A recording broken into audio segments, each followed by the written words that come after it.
മലയാള മനോരമ പത്രത്തിൻ്റെ എഡിറ്റോറിയൽ പേജിൽ വരുന്ന ഒരു കോളമുണ്ട്. സയൻറ്റിസ്റ്റ് എന്നാണ് അതിൻ്റെ പേര്. 2 ആഴ്ച മുമ്പ് ആ കോളത്തിൽ ഡോക്ടർ AP ജയരാമൻ എഴുതിയ ഒരു ആർട്ടിക്കിളിൻ്റെ തലക്കെട്ട് കോപം ഹൃദയത്തിന് ഹാനികരം എന്നാണ്. അല്ല, അദ്ദേഹം പറയുന്നത് അമിതമായ കോപം എന്ന വികാരത്തിന് അടിമപ്പെടുന്നവർക്ക് 2 മണിക്കൂറിനുള്ളിൽ അറ്റാക്ക് വരാനുള്ള സാധ്യത 8 ഇരട്ടിയായിട്ട് വർദ്ധിക്കും എന്ന് പറയാം.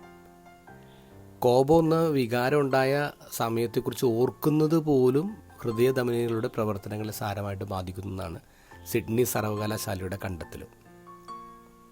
ഈ അടുത്ത കാലത്ത് കൊളംബിയ സർവകലാശാല നടത്തിയ അവിടുത്തെ ഡോക്ടർ ഡെയ്ച്ച് നടത്തിയ ഒരു പരീക്ഷണമുണ്ട്. അദ്ദേഹം പ്രായപൂർത്തിയായി 200 പേരെടുത്തിട്ടാണ് ആ പരീക്ഷണം നടത്തിയത്. അവരിലൂടെ 3 വികാരങ്ങളെ അദ്ദേഹം കടത്തിവിട്ടു: കോപം, ദുഃഖം, പിന്നെ ആകാംക്ഷ. ഇതിൽ കോപം എന്ന വികാരം കടത്തിവിട്ടപ്പോൾ 1 മുതൽ 100 മിനിറ്റ് വരെ അവരിങ്ങനെ അതിൻ്റെ മാറ്റങ്ങളെ അവർ നോക്കി. അപ്പോൾ കോപം എന്ന വികാരം, കോപം ഉണ്ടായ സമയത്തെക്കുറിച്ച് ഓർത്തവരിൽ എല്ലാവരിലും തന്നെ 40 മിനിറ്റ് ആയപ്പോഴേക്കും അവരുടെ ഹൃദയ ധമനികളുടെ പ്രവർത്തനങ്ങളുടെ കാര്യമായ തകരാറിലാക്കി. മറ്റ് 2 വികാരങ്ങൾ, ദുഃഖം ഉണ്ടായപ്പോഴും ആകാംക്ഷ ഉണ്ടായപ്പോഴും അത് വലിയ കുഴപ്പമൊന്നും ഉണ്ടാക്കിയില്ല.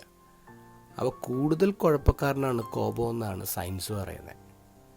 അത് തന്നെയാണ് ഈശോ ഇന്നത്തെ ഗോസ്പലും പറയുന്നത്. സഹോദരനോട് കോപിക്കുന്നവൻ ന്യായവിധിക്ക് അർഹനാവും. ഈശോ പറയുന്നത് ഫൈനൽ ജഡ്ജ്മെൻറ്റിനെ കുറിച്ച് മാത്രമല്ല. നമ്മൾ ഈ ഭൂമിയിൽ ജീവിക്കുമ്പോൾ തന്നെ ഇതിങ്ങനെ അമിതമായിട്ട് കോപിക്കുമ്പോൾ, അതിനെക്കുറിച്ച് കൂടുതൽ ഓർത്ത് ഇങ്ങനെ ശത്രുത കൊണ്ടു നടക്കുമ്പോൾ നമ്മൾ മരണത്തെ വളരെ നേരത്തെ ഇൻവൈറ്റ് ചെയ്യാണ്.